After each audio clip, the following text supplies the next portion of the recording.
سلام صحابي، نتمنى تكونوا بخير. اليوم غنعاود لكم على القصه ديال واحد البنت شنو غادي يطرى ليها مع واحد الحذاء سحري.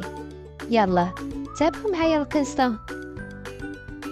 ولكن قبل ما نبداو ما تنساوش ديروا سبسكرايب لاشين ديالي باش تبقى توصلكم اي حاجه كنحطها.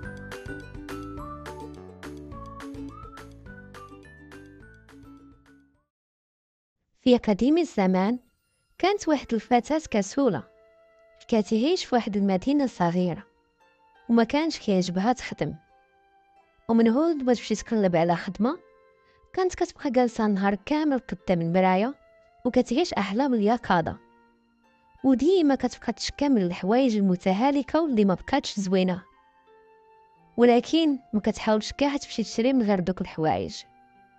وفي واحد النهار خرجت الفتاة الكسولة للسوق، بين ما كتسارى حدا نوافذ المتاجر اصطدمت بواحد الفتاة شابة سميتها كارين. طاحوا البنات بجوج على الأرض في نفس الوقت، ولكن الحذاء ديال كارين الأحمر اللامع خطف الأنظار ديال الفتاة الكسولة، حيت كان هو الحذاء اللي ديما كتحلم به. واو، عرفتي عجبني الحذاء ديالك بزاف.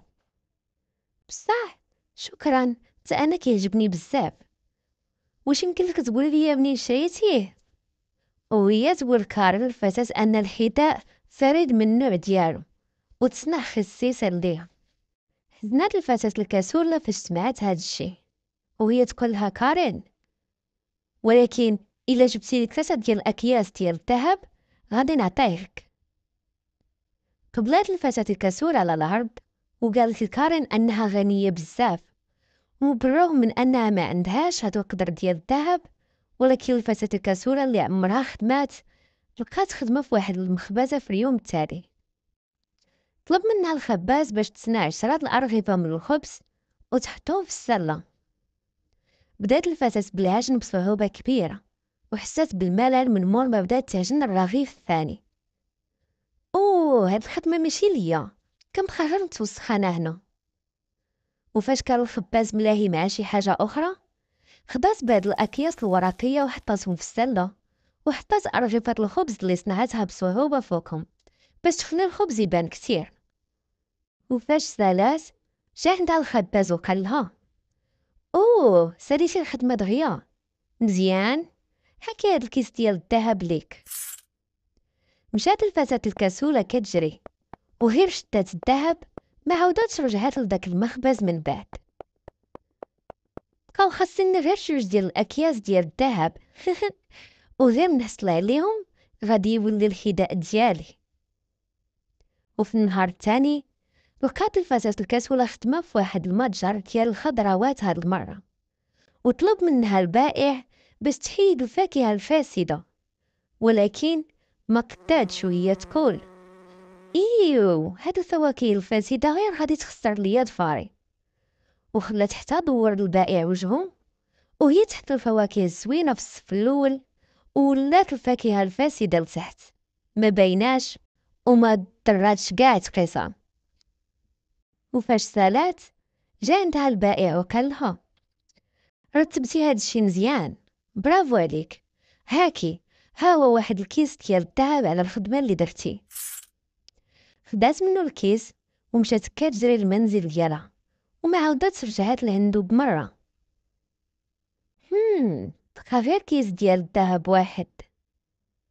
كانت الفتاة الكسولة هيانة بزاف وملات من الخدمة ونسات حدا الشرجم، وحلمت راسها وهي في واحد الحفلة كبيرة وكل شي كيشوف فيها وهي كتشطح بحوايجها الجداد والحذاء ديالها.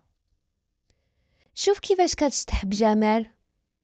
الصراحة انا معجب بزاف بالحذاء ديالها، شو كيبان زوين بزاف. وهي تفيق الفتاة الكسولة فجأة، غادي نخدع شي حد آخر وديك الساعة غنحصل على آخر كيس ديال الذهب. مشات ديك الساعة للسوق، وهاد المرة لقات خدمة مع واحد الخياطة وطلبات منها باش تخيط رقعات لواحد الكسوة بألوانها الصحيحة. اختارت الفتاة الكسولة ألوان غير متناسقة لكل ركعة، وما قدرتش تخيطها بطريقة صحيحة. صباحي كيضروني بسبب الإبرة. صافي، ما نقدش نزيد ندير هادشي، بركي عليا. جمعات الفتاة الكسولة كاع التنورات وخباتهم في الجنب، وفاش جات الخياطة وسولاتها فين وصلات، قالت لها أنو صحاب التنورات جاو وعجباتهم الخياطة وخداو الكسوة. هادشي مزيان، برافو عليك، هاكي تفضلي، هذا كيس ديال الذهب على العمل الجيد ديالك. مشات كتجري الفتاة الكسولة للمنزل بين ما شاده الكيس ديال الذهب، وما عاوداتش رجعت للمتجر ديال الخياطة. خدات الأكياس ديال الذهب اللي كانت مخبياهم ومشات عند كارين وهي فرحانة وكتجري. كارين، شوفي، ها هما 3 ديال الأكياس ديال الذهب، أنا كسبتهم كاملين بالجهد الجيد ديالي، يلا عطيني الحذاء. خدات كارين الذهب وعطات الحذاء للفتاة الكسولة. بالمناسبة نسيت ما نقولك، هاد الحذاء هو حذاء سحري وما كيأذيش غير الناس الأمينة واللي كتخدم بجد.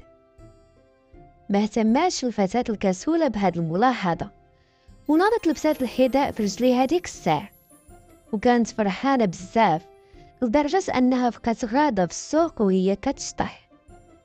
شافت واحد الفستان زوين في النافذة وبغات تحبس وتوقف تشوف فيه، ولكن الحذاء ما خلاهاش توقف. شنو واقع؟ ما قداش نتوقف، عاونوني. كل شي في البازار وقف يشوف الفتاة الكسولة اللي كانت كتشطح وكتنقز بوحدها.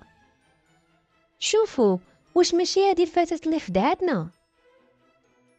والله لا هي، هاد البنت خدعتني حتى انا.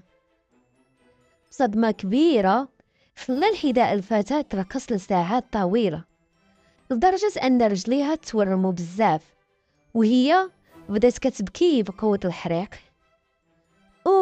عاونوني، عافاكم، رجليا كيضروني بزاف، عافاكم، كان وعدكم غادي نولي أكثر أمانة وجدية بالعمل من اليوم، غير عاونوني.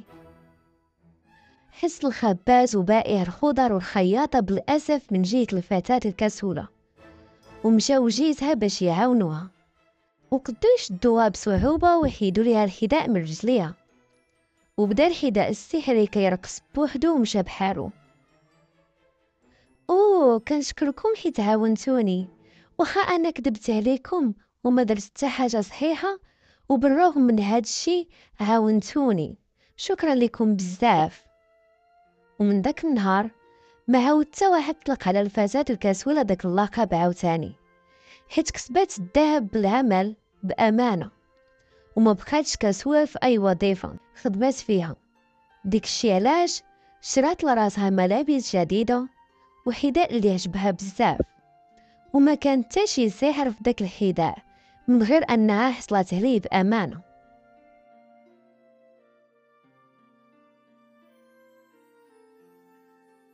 كنتمنى صحابي تكون عجباتكم القصة ديال اليوم، وما تنساوش ديروا لايك وسبسكرايب وتبارطاجيو القصة مع صحابكم. إلى اللقاء، جيزو.